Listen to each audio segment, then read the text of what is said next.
إن الحمد لله نحمده ونستعينه ونستغفره ونؤمن به ونتوكل عليه ونعوذ بالله من شرور أنفسنا ومن سيئات أعمالنا ونعوذ بالله من شرور أنفسنا ومن سيئات أعمالنا من يهده الله فلا مضل له ومن يضلله فلا هادي له أشهد أن لا إله إلا الله وحده لا شريك له وأشهد أن سيدنا ونبينا وحبيبنا وشفيعنا ومولانا محمدا عبده ورسوله صلى الله عليه وعلى آله وصحبه وسلم.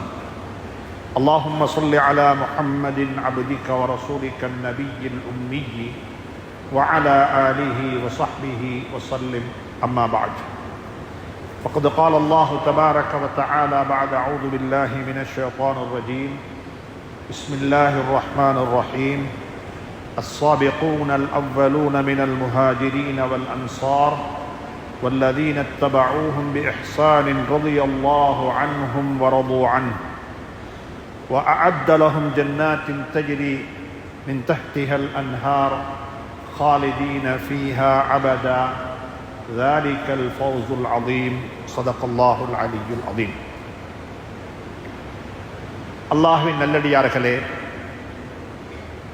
அன்பு சகோதர நண்பர்களே, பெரியவர்களே, அல்லாஹுவை பயந்து தக்வா செய்து அஞ்சி அவனால் ஏவப்பட்ட ஏவல்களை எல்லாம் எடுத்து நடக்கும்படியாகவும் வேண்டாம் என்று சொல்லப்பட்ட விளக்கப்பட்ட அத்துணை வகையான பாவங்களை விட்டும் தன்னையும் தன்னை சார்ந்தோரையும் பாதுகாத்து விலகி நடந்து கொள்ளும்படியாக முதலாவதாக எனக்கும் அப்பால் உங்களுக்கும் ஞாபகமூட்டிக் கொள்கின்றேன், வசியத்தும் செய்து கொள்கின்றேன், அன்பு கட்டளையும் பிறப்பித்துக் கொள்கின்றேன்.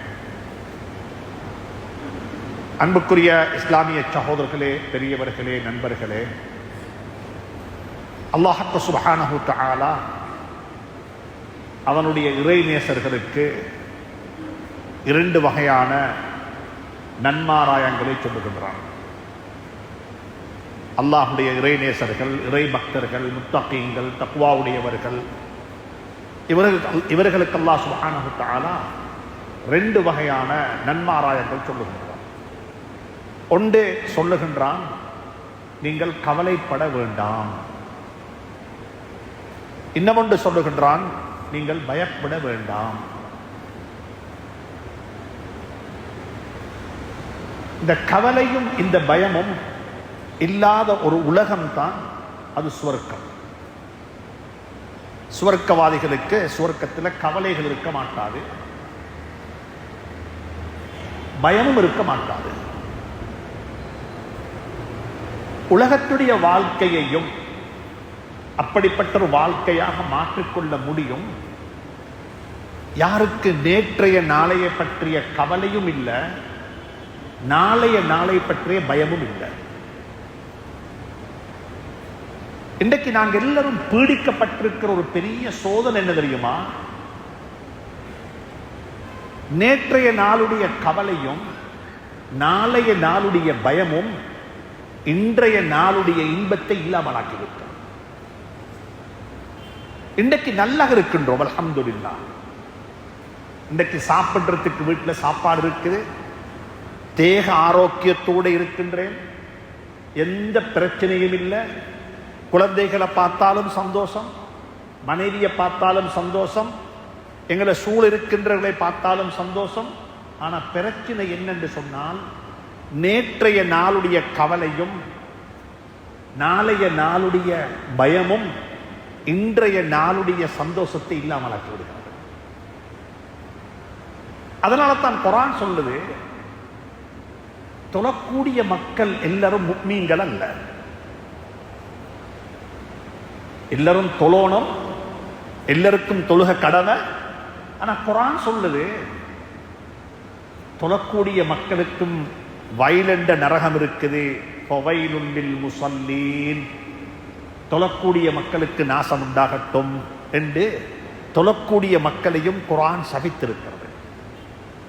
அவங்க யாருண்டா, அல்லதீனஹும் அன் ஸலா அல்லதீனஹும் அவங்க யாருண்டா அவங்களோட தொழுகையில அவங்களுக்கு மறதி. தக்பீர் கட்டின உடனே நாங்கள் அல்லாஹுடன் இருக்கின்றோம், அல்லாஹுடன் உரையாடி கொண்டிருக்கின்றோம் என்ற உணர்வு எங்களை விட்டு போய் நேற்றைய நாளுடைய ஞாபகம் வந்துவிடும், அல்லது நாளைய நாளுடைய சிந்தனை வந்துவிடும். அதிகமாக தக்பீர் கட்டினா இந்த ரெண்டு நோயாலையும் நாங்கள் பீடிக்கப்படுகின்றோம்.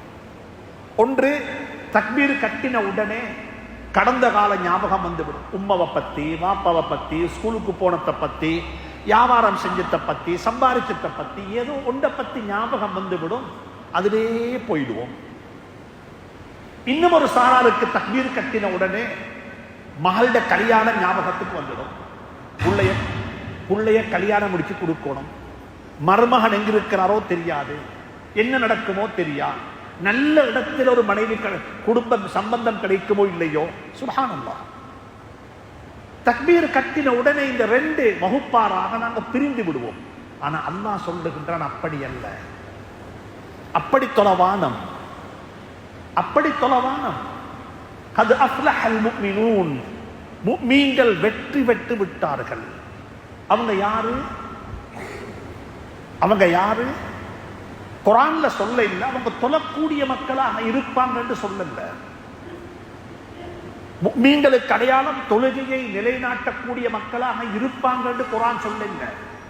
குர்ஆன் சொல்லுது அது அஃப்லஹல் முஃமினூன், முஃமின்கள் வெற்றி பெற்று விட்டார்கள். அவங்க யாரு தெரியுமா? அல்லதீனஹும் ஃபீ ஸலாத்திஹிம் காஷிஊன். அவர்களுடைய தொழுகையில அவர்கள் எதிர்காலத்தையும் மறந்து, இறந்த காலத்தையும் மறந்து நிகழ்காலத்தில் இருப்பார்கள். தொழுது கொண்டிருக்கின்றோம், தொழுது கொண்டிருக்கின்றோம். அன்புக்குரிய நண்பர்களே, சகோதரர்களே, நேற்றைய நாளுடைய கவலையும் நாளைய நாளுடைய பயமும் இன்றைய நாளுடைய தொழுகையை கூட நாசமாக்கிவிட்டது, தொழுகையை கூட இல்லாமல் ஆக்கிவிட்டது. நன்றாக புரிந்து கொள்ளுங்கள். இன்றைக்கு வெள்ளிக்கிழமை நாள். குர்ஆன்ல வெள்ளிக்கிழமையை பற்றி குர்ஆன் சொல்லுது. குர்ஆன் சொல்லுது, இதான் யா அய்யுஹல்லதீன ஆமனூ, ஈமான் கொண்டவர்களே, விசுவாசிகளே, இதா நூதிய லிஸ்ஸலாத்தி மின் யௌமில் ஜும்ஆ, ஜும்ஆவுடைய தினத்தில அஸ்ஸலாத்து ஜாமிஆ ரஹ்மக்குமுல்லாஹ், ஹய்ய அலஸ் ஸலாஹ், ஹய்ய அலல் ஃபலாஹ் என்று தொழுகைக்காக வேண்டி முஅஸ்ஸின் உங்களை அழைத்தால், குர்ஆன் சொல்ல இல்ல, தொழுகைக்கு வாங்கோண்டு சொல்லல, தொழுகைக்கு வாங்கோண்டு சொல்லல. உங்களை அழைக்கப்பட்டது இமாம் முஅஸ்ஸின் அழைத்தாரு தொழுகைக்குத்தான். ஹய்ய அலஸ் ஸலாஹ், தொழுகைக்கு வாங்குவோம். அது காமத்தி ஸலா, தொழுகை இகாமத் சொல்லப்பட்டு விட்டது, வாங்க தொழுகைக்கு. ஆனா அல்லாஹ் சொல்றான், தொழுகைக்குத்தான் அழைப்பு விடப்பட்டிருக்கிறது. நீங்க எதுக்கு வரணும்? ஃபஸ்அவ் இலா ஸிக்ரில்லாஹ், அல்லாஹ்வுடைய ஸிக்ரின் பக்கமாக விரைந்து வாங்க. தொழுகையினுடைய நோக்கம் தக்பீர் கட்டினோம் சலாம் கொடுத்தோம் என்பதல்ல. நான் தக்பீர் கட்டினா இறந்த காலத்தையும் மறந்துவிட வேண்டும், எதிர்காலத்தையும் மறந்துவிட வேண்டும். நான் நிக்கோணம் நிகழ்காலத்தில் அல்லாஹுடைய சிந்தனையோட, அல்லாஹுடைய சிந்தனையோட. அன்புக்குரிய நண்பர்களே, சகோதரர்களே, நேற்றைய நாளுடைய பயமும் கவலையும் நாளைய நாளுடைய பயமும் இன்றைய நாளுடைய சந்தோஷத்தை இல்லாமலாக்கி தொழுகையையும் பால்படுத்தி விட்டது. அல்லாஹ் சொல்லுகின்றான், ஃபஸ்அவ் இலா ஸிக்ரில்லாஹ், தொழுகையின் பக்கமாக விரைந்து வாங்கோண்டு சொல்லாம அல்லாஹுடைய ஸிக்ரின் பக்கமாக விரைந்து வாருங்கள். சய்யிதுனா மூசா அலைஹிஸ்ஸலாத்து வஸலாம் அவர்களுக்கு அல்லாஹ் புத்தி சொன்னான். மூசாவே, நீங்க தொழுங்கோ. எதுக்கு தொழணும்? எதுக்கு தொழணும்? அல்லாஹ் இந்த தொழுகையை எனக்கு உங்களுக்கு நசீவாக்குவானாக, அந்த தொழுகைக்குரிய மக்களாக என்னை உங்களையும் அல்லாஹ் ஆக்கி வைப்பானாக. மூசா அலைஹிஸ்ஸலாத்து வஸலாமுக்கு அல்லாஹ் சுப்ஹானஹு வ தஆலா சொல்லுகின்றான், புத்தி சொல்லுகின்றான், அக்மிஸ் ஸலாத்த லிذிக்ரி, நீங்க தொழுகையை நிலைநாட்டுங்கோண்டு மட்டும் சொல்லல, என்னை விக்ரு செய்வதற்காக வேண்டி தொழுகையை நிலைநாட்டுங்கள். நாங்க ஒவ்வொருத்தரும் உள்ளத்துல கையெழுத்து கேட்டு பார்ப்போம். இந்த தொழுகையில அல்லாஹுடைய தியானம், அல்லாஹுடைய சிந்தனை, அல்லாஹ் என்னை பார்த்து கொண்டிருக்கின்றான். أن تعبد الله كأنك تراه فإن لم تكن تراه فإنه يراك. நான் அவனை பார்க்காவிட்டாலும் அவன் என்னை பார்த்து கொண்டிருக்கின்றான், என்ற பேச்சை கேட்டுக் கொண்டிருக்கின்றான், என்ற துஆவுக்கு பதில் சொல்லுகின்றான், என்ற தஸ்பீஹ கேட்டு ஃபத்குரூனி அஸ்குருக்கும். நான் அல்லாஹ்வை ஜிக்ர் செய்யும் பொழுது அல்லாஹ்வுடைய சன்னிதானத்தில் என்னையும் அவன் ஜிக்ர் செய்கின்றான் என்ற பேர் அங்கேயும் சொல்லப்படுகிறது. சுப்ஹானல்லாஹ், சுப்ஹானல்லாஹ். கொஞ்சம் நிதானமாக சிந்திப்போம். நானும் சிந்திக்க கடமைப்பட்டிருக்கின்றேன், நீங்களும் கடமைப்பட்டிருக்கிறீங்க. எங்களோட தொழுகை எப்படி இருக்கிறது?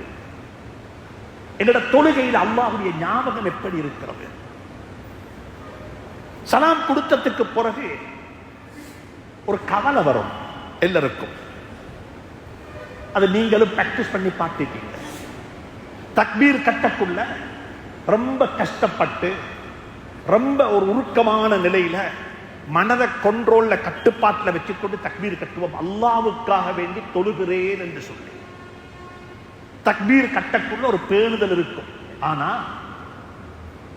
சலாம் கொடுத்ததுக்கு பிறகு ஒரு கவலை வரும். ஏண்டா தக்பீர் கட்டினது மட்டும்தான் ஞாபகத்தில் இருக்குது, சூரத்துல் ஃபாத்திஹா ஓதினேனா, ருக்கு செஞ்சு பட்டுச்சுதா, ருக்குல ஓத வேண்டிய சுப்ஹான ரப்பியல் அஸீம் ஓதினேனா, அது அர்த்தம் விளங்கி ஓதினேனா, அத்தஹியாத்து ஓதினேனா இல்லையா, அத்தஹியாத்துல ஸலவாத்து சொன்னேனா இல்லையா. சலாம் கொடுத்த உடனே ஞாபகம் வரும், ஒரு கில்ட்டி ஒன்று வரும், ஒரு கில்ட்டி கான்ஷியஸ் ஒன்று வரும், குற்ற உணர்வு ஒன்று வரும். எப்படி தெரியுமா? அடே 2 ரக்காத்து தொழுகையை கூட அல்லாஹ்வுடைய சிந்தனையோட தொழுது கொள்ளலாம் இருக்கிறேனே என்று சொல்லி. அன்புக்குரிய நண்பர்களே, சகோதரர்களே, அல்லாஹ்வுடைய சிந்தனையோட வாழுவதற்குரிய வாழ்க்கையை அல்லாஹ் நசீவாக்குவானா. ஹஜ்ரத் ரசூலுல்லாஹி ஸல்லல்லாஹு அலைஹி வஸல்லம் மக்கா முக்கர்ரமாவை விட்டு மதீனா முனவ்வராவுக்கு போறாங்க. இடையில் ஒரு குகையில தரிக்க வேண்டிய சந்தர்ப்பம் கிடைக்குது. பயங்கரமான சூழல், ஒரு பக்கத்தில் பயம், ஒரு பக்கத்தில் கவலை. மக்காவை விட்டுவிட்டு, குடும்பத்தை விட்டுவிட்டு, குழந்தைகளை விட்டுவிட்டு, சொந்த ஊரை விட்டுவிட்டு வெளிக்கிளம்பி போறோம். இது ஒரு கவலை, ஒரு பயம். நாளைக்கு என்ன நடக்கும்? மேலுக்கு இருக்கிறது யாரு? மேலுக்கு இருக்கிறது யாரு? எதிரிகளுடைய கால் பாதனை சத்தம் கேட்குது. நிலைமை ரொம்ப கிரிட்டிக்கல், ரொம்ப மோசமாக இருக்கிறது. அல்லாஹ் சுப்ஹானஹு வ தஆலா குர்ஆன்ல சொல்லுகின்றான், எதிர்காலமும் ஆபத்தாக இருக்கிறது, இறந்த காலத்தை நினைத்தா பயமாக கவலையாக இருக்கிறது. இப்படிப்பட்ட சந்தர்ப்பத்திலேயும் ஸல்லல்லாஹு அலைஹி வஸல்லம் அவர்கள் அபூபக்கர் சித்தீக் ரலியல்லாஹு தஆலா அன்ஹுக்கு சொன்ன புத்தி என்ன தெரியுமா? இத் யகூலு லிஸாஹிபிஹி லா தஹ்ஸன் இன்னல்லாஹ மஅனா, இன்னல்லாஹ மஅனா.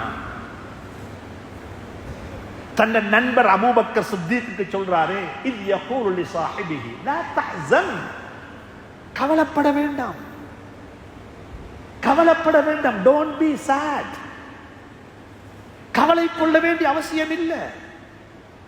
உங்களோட ஆயிஷாவும் மக்காவுல, உங்களோட அஸ்மாவும் மக்காவுல, உங்களோட குடும்ப மக்காவுல, உங்களோட வாப்பா மக்காவுல, என்ற குடும்ப மக்காவுல, நாங்க மக்கா முக்கர்ரமாவை விட்டு விட்டு போறோம். எங்களுக்கு கவலையாகவும் இருக்குது. கவலைப்படவானம், நாளைக்கு என்ன நடக்கும் அதை பத்தி பயப்படவும் வானம். ஏன் தெரியுமா காரணம்? இப்போ உயிரோட வாழுகின்றோம், இப்போ உயிரோட இருக்கின்றோம், மூச்சு வெளியாகுது, அல்ஹம்துலில்லாஹ், சந்தோஷமாக இருக்கின்றோம். அல்லாஹ் சுப்ஹானஹு வ தஆலா சொல்லித்தாரான், உங்களுக்கு அப்படிப்பட்ட ஒரு இக்கட்டான கட்டம் ஏற்பட்டாலும் நீங்க என்ன தெரியுமா சொல்லணும்? கவலையும் வானம், பயமும் வானம், இன்னல்லாஹ மஅனா, அல்லாஹ் எங்களுடன் இருக்கின்றான்.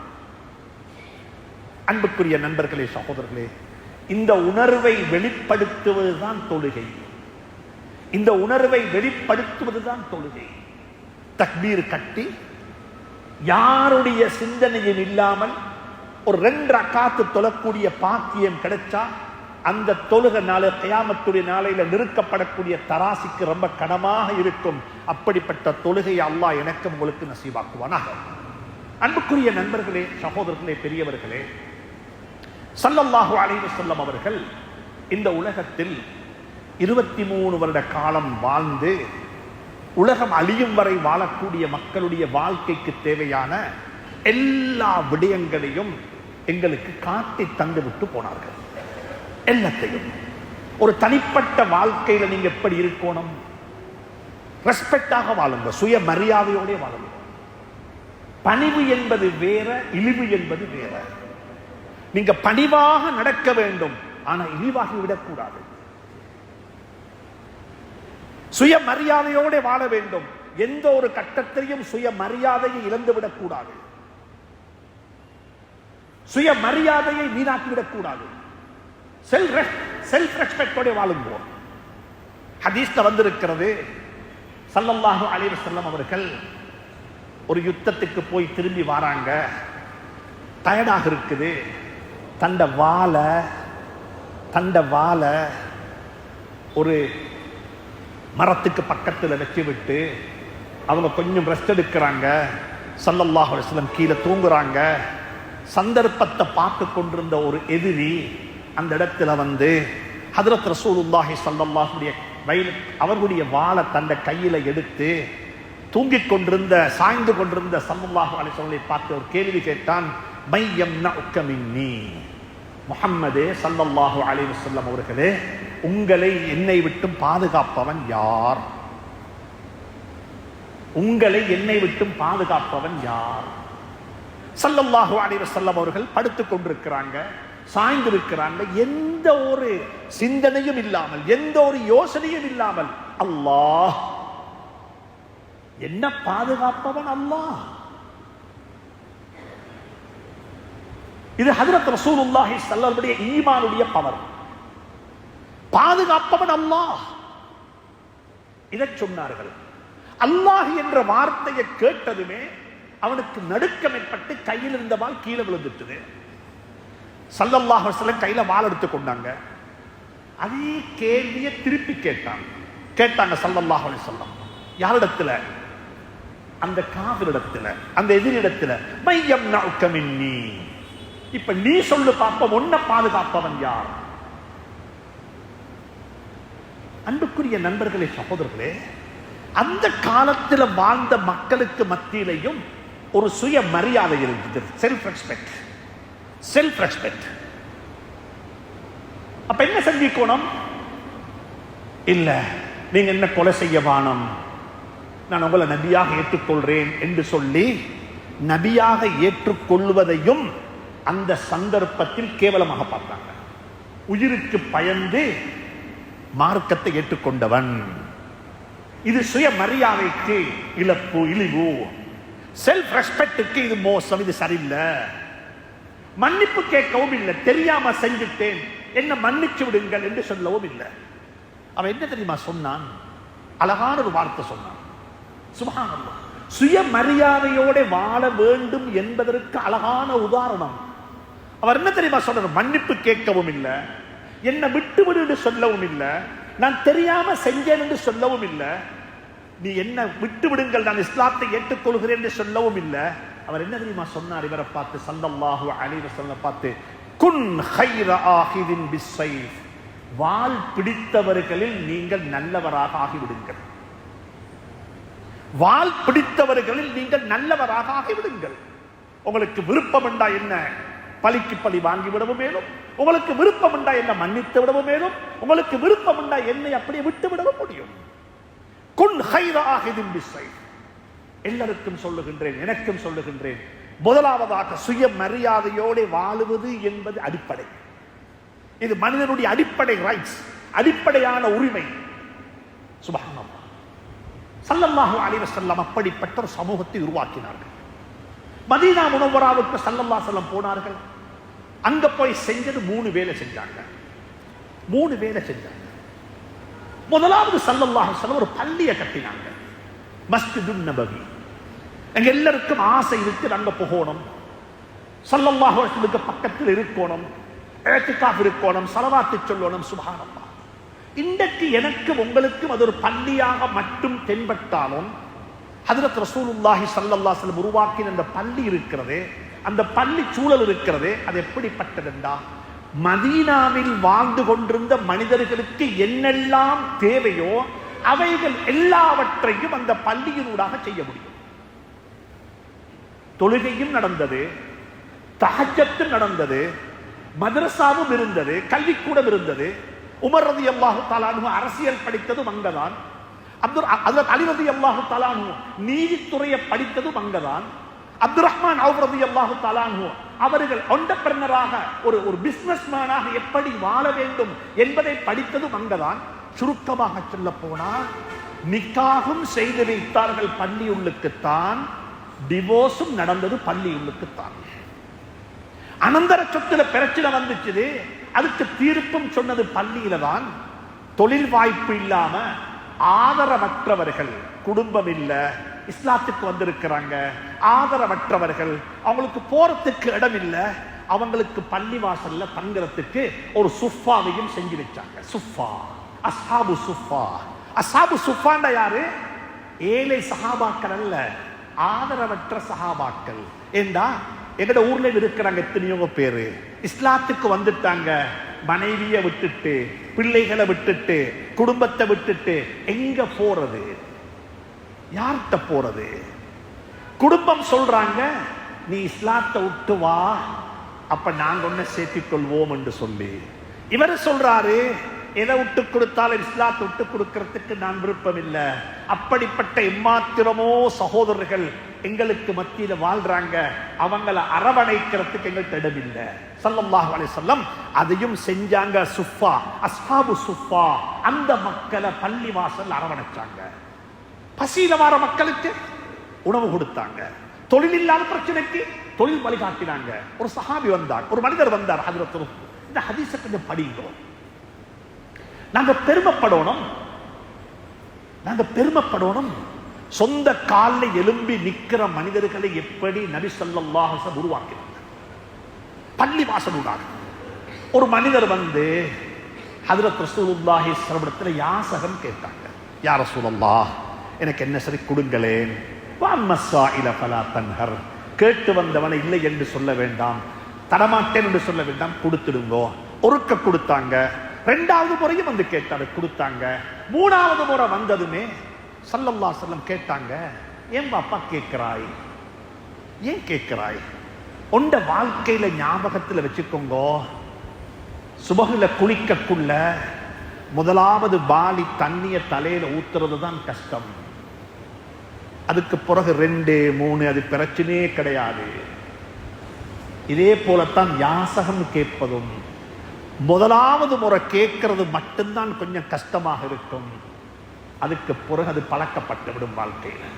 இமாம் கஸ்ஸாலி ரஹ்மத்துல்லாஹி எழுதியிருக்கிறாங்க, சில பாவங்கள் இருக்கிறது, சில தவறுகள் இருக்கிறது, நான் நீங்க அதை விட விரும்பினாலும் அந்த பாவம் தவறு எங்களை விட்டு விடுபட்டு போக மாட்டாது.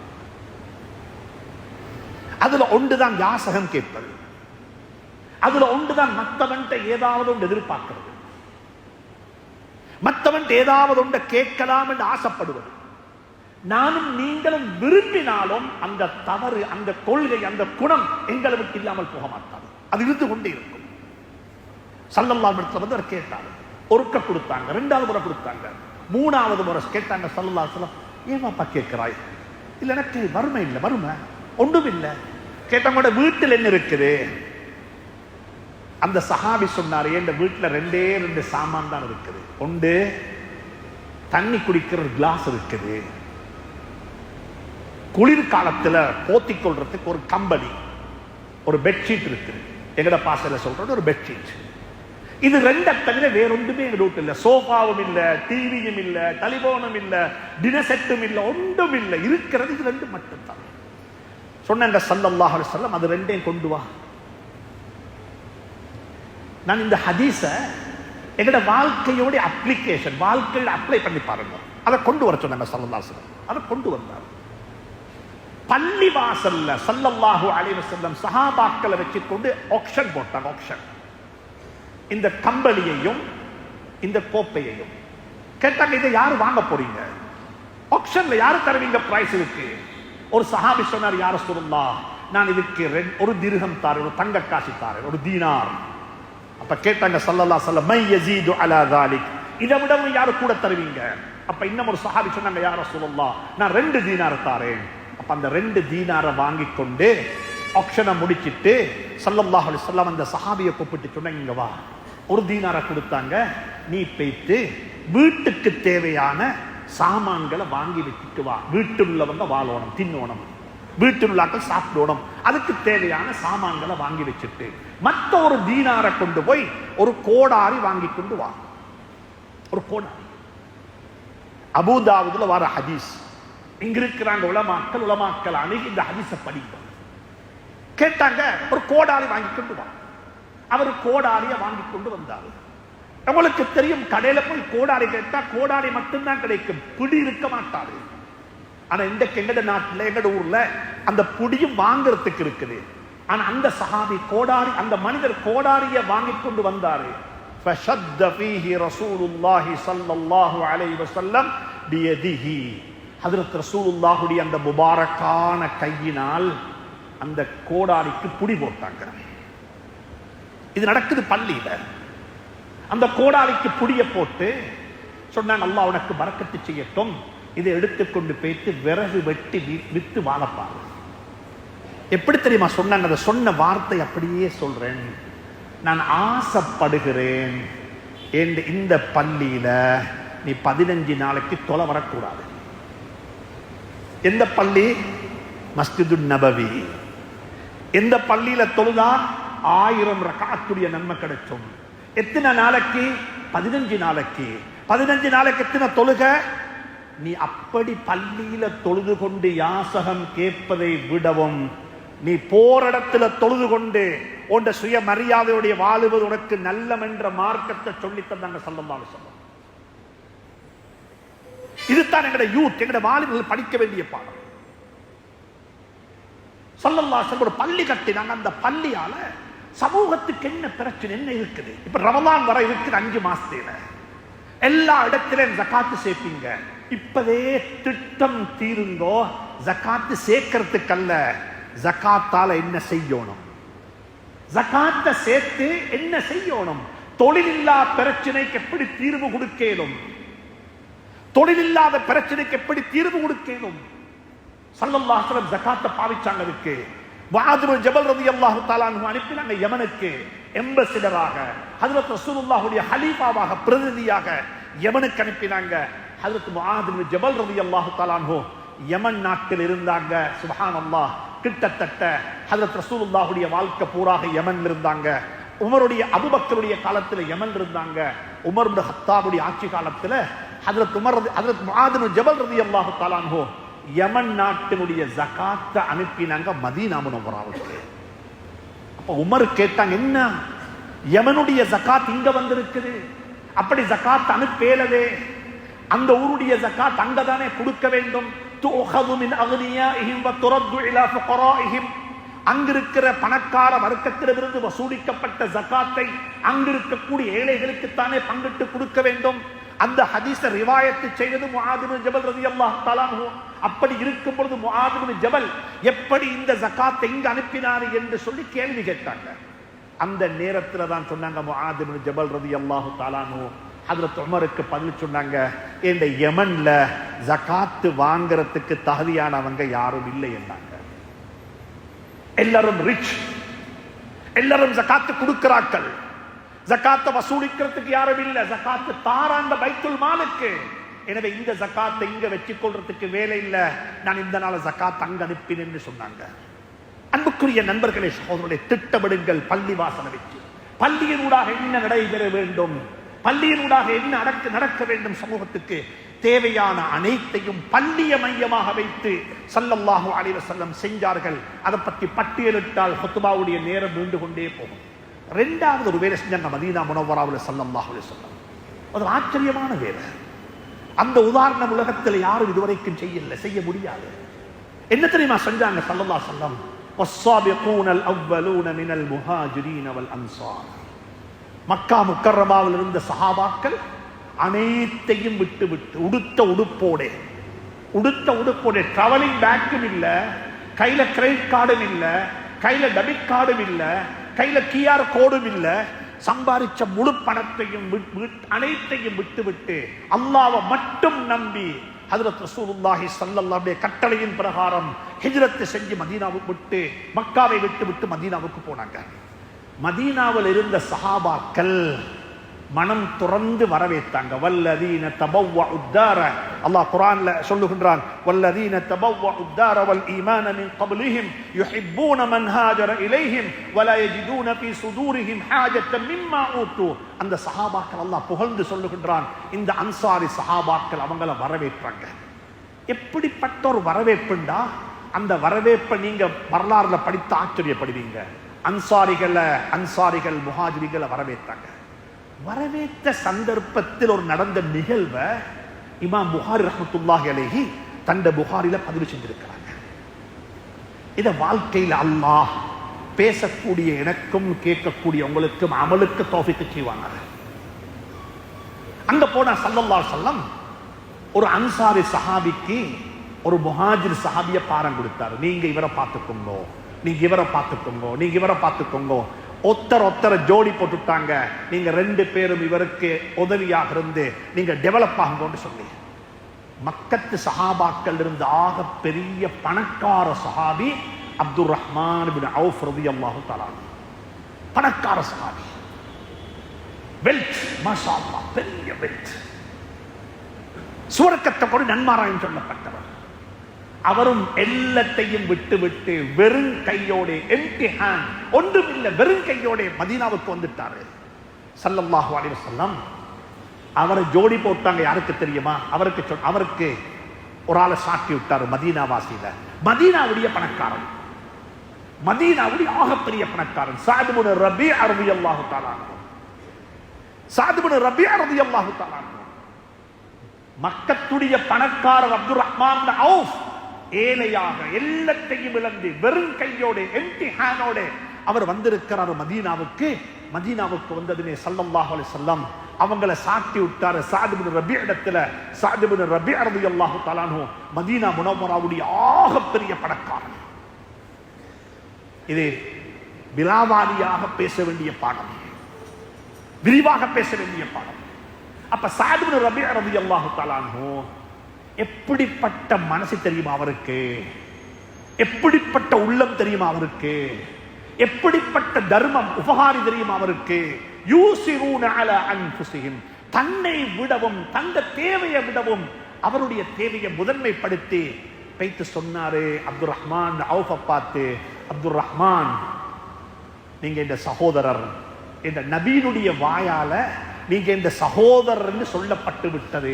அதுக்கு அதை விடவும் பெரிய ஒரு சகோதரத்துவம் உலகத்தில் இருக்க முடியாது. எனவே இந்த சொத்துல, இந்த பணத்துல, இந்த எல்லத்திலையும் அறவாசி உங்களுக்கு நான் தந்து விட்டேன் என்றார். கொடையில உச்சகட்ட கொடை, தர்மத்தில் உச்சகட்ட தர்மம் சொன்னார். எல்லாத்திலும் அறவாசி.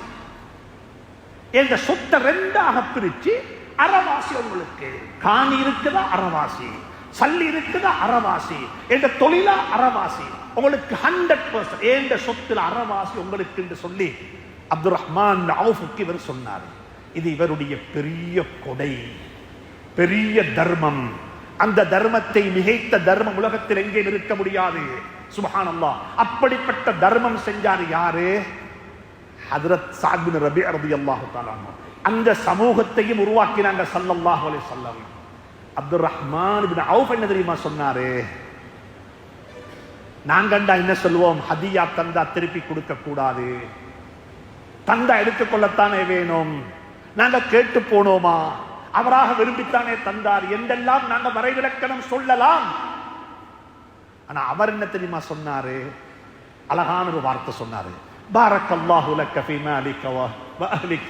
உன்ட சொத்திலையும், உன்ட செல்வத்திலையும், உன்ட குடும்பத்திலையும் அல்லாஹ் உனக்கு பரக்கத்து செய்வானாக, பரக்கத்து செய்வானாக.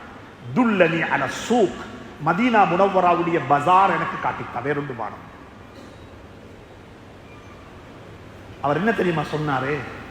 ஜாஹிலியா காலத்திலேயே, இஸ்லாத்துக்கு முன்னாலேயே, இன்னமொத்தண்ட கை நீட்டி நான் எதையும் வாங்கி இல்ல, இஸ்லாத்துக்கு பிறகு வாங்கவான்னு கேட்டாரு. இந்த ரெண்டு சமூகத்தை உருவாக்கினாங்க ஸல்லல்லாஹு அலைஹி வஸல்லம். ஒரு சமூகம் கொடுக்கிறதுக்கு உதாரணம் கொடுத்தாங்க கொடுத்தாங்க கொடுத்தாங்க. இன்னும் ஒரு சஹாபும் வானம் வானம் வானம், உங்கள்கிட்ட இருக்கட்டும், என்ற கையை நீட்டுவதாக இருந்த அல்லாஹ்விடத்தில் மட்டும் நீட்டுவேன், அவன் தருவதாக இருந்தால் அவன் மட்டும் தரட்டும். இந்த நெத்தியை பாதுகாத்தது போல் அல்லாஹ் சுப்ஹானஹு வ தஆலா சுஜூது செய்வதை விட்டு இன்னமத்தனுக்கு முன்னால போய் இந்த கையை அல்லாஹ்வுக்கு முன்னால நீட்டுவதை விட்டு பாதுகாப்பானாக என்ற ஒரு சமூகத்தை உருவாக்கினாங்க ஸல்லல்லாஹு அலைஹி வஸல்லம். எனவே காலத்தின் தேவை அதுதான். கொடுக்கிற சமூகம் இருக்கிறது போல வாங்குற சமூகம் சொல்ல வேண்டும், வானம் உங்களுக்கு தந்த அல்லாஹ் எனக்கும் தருவான். வாங்கி பழகின கை கொடுக்கிற கையாக மாற மாட்டாது. கை கீழே போயிட்டா அது கை மேல வராது, கீழே தான் இருக்கும். நாங்க வாழ்க்கையில பார்த்து கொண்டே இருக்கின்றோம். சில பாவங்கள் இருக்கிறது, நாங்க விட விரும்பினாலும் அந்த பாவம் எங்களை விட்டு விடுபட்டு போக மாட்டாது. அப்படிப்பட்ட சில பாவங்களுக்கு நானும் நீங்களும் அடிமைகளாக இருக்கின்றோம். எனவே அன்புக்குரிய நண்பர்களே, சகோதரர்களே, அல்லாஹ் சுப்ஹானஹு வ தஆலா ஹஜ்ரத் ரசூலுல்லாஹி ஸல்லல்லாஹு அலைஹி வஸல்லம் மூலமாக இப்படிப்பட்ட ஒரு சமூகத்தை கட்டியெழுப்பினாங்க. பள்ளிவாசல் எல்லா பிரச்சனைக்கும் தீர்வு கொடுக்கும். பொருளாதார பிரச்சனையா, குடும்ப பிரச்சனையா, கணவன் மனைவி பிரச்சனையா, அனந்தர சொத்துல பிரச்சனையா, என்ன வேணும்? قد سمع الله قول التي تجادلك في زوجها இறங்குது மதீனா முனவ்வராவுடைய பள்ளி உள்ளுக்குத்தான். என்ன, ஒரு பெண்மணி தந்த கணவன் இப்படி நடந்து கொள்றார் என்று சொல்லி முறைப்பாடு செய்றா, அதுக்கும் தீர்ப்பு. யூசிக்குமுல்லாஹு ஃபி அவுலாதிக்கும் லிzzக்கரி மிஸ்லு ஹவ்வில் உன்சையைன். அனந்தர சொத்துல துரோகம் நடந்துச்சு, அப்பையும் பள்ளி வாசலுக்குள்ள தீர்ப்பு சொல்லப்படுகிறது.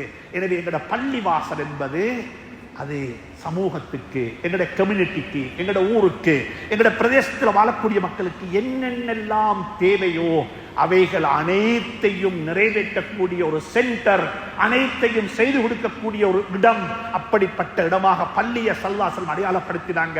இரண்டாவது, ஒரு சமூகத்தை உருவாக்கினாங்க. அந்த சமூகத்தில் கொடுக்கிறதுக்கு உதாரணம் அவங்க, வாங்குறதுல எங்களுக்கு வானம். அல்லாஹ் உங்களுக்கு தந்த தொங்கள்கிட்ட வச்சுக்கோங்க, உங்களுக்கு தந்த அல்லாஹ் எனக்கும் தர இயலும், அவன்கிட்ட நான் வாங்கிக் கொள்றேன், எனக்கு பஜார கொஞ்சம் காட்டித்தாங்கோ, நான் வியாபாரம் செய்ய போறேன், நான் தொழில் செய்ய போறேன், நான் என்ற சொந்த காலில் எழுப்பி நிற்க போறேன், நான் யாருக்கும் சுமையாக கூடாது என்ற மனோநிலையை கொண்ட ஒரு சமூகத்தை ஸல்லல்லாஹு அலைஹி உருவாக்கினாங்க. அல்லாஹ் சுப்ஹானஹு வ தஆலா அப்படிப்பட்ட ஒரு சமூகமாக நம் அனைவரையும் ஆக்கி வைப்பானாக. அந்த பண்பாட்டை எங்களுக்கு தந்தருவானாக, அந்த பக்குவத்தை தந்தருவானாக. அல்லாஹ் சுப்ஹானஹு வ தஆலா பத்தினித்தனத்தை நசீபாக்குவானாக. யா அல்லாஹ், இந்த முஸ்லிம் உம்மாவுடைய கையை மேல வச்சிரு யா அல்லாஹ். யா அல்லாஹ், இந்த முஸ்லிம் உம்மாவுடைய கையை மேல வச்சிரு யா அல்லாஹ். இதை கீழாக்கிடாதே யா அல்லாஹ், இதை கீழாக்கிடாதே யா அல்லாஹ். கொடுக்கக்கூடிய கையாக ஆக்கிவை யா அல்லாஹ், வாங்கக்கூடிய கையாக ஆக்கிடாதே யா அல்லாஹ். உனக்கு முடியும் யா அல்லாஹ், நீ செய்திருக்கிறாய் அல்லாஹ், செய்து கொண்டிருக்கிறாய் அல்லாஹ். எங்களுடைய குழந்தைகளையும் கண்ணியமாக வாழ வைப்பாயாக, குடும்பத்தாரையும் கண்ணியமாக வாழ வைப்பாயாக, எங்களுடைய நண்பர்களையும் கண்ணியமாக வாழ வைப்பாயாக. எங்களை சூழ வாழக்கூடிய அத்துணை நல்லுள்ளம் கொண்ட படைப்புகளையும் மனிதர்களையும் கண்ணியவான்களாக வாழ வைப்பாயாக. வ ஆகிரு தஅவானா அனில் ஹம்துலில்லாஹி ரப்பில் ஆலமீன்.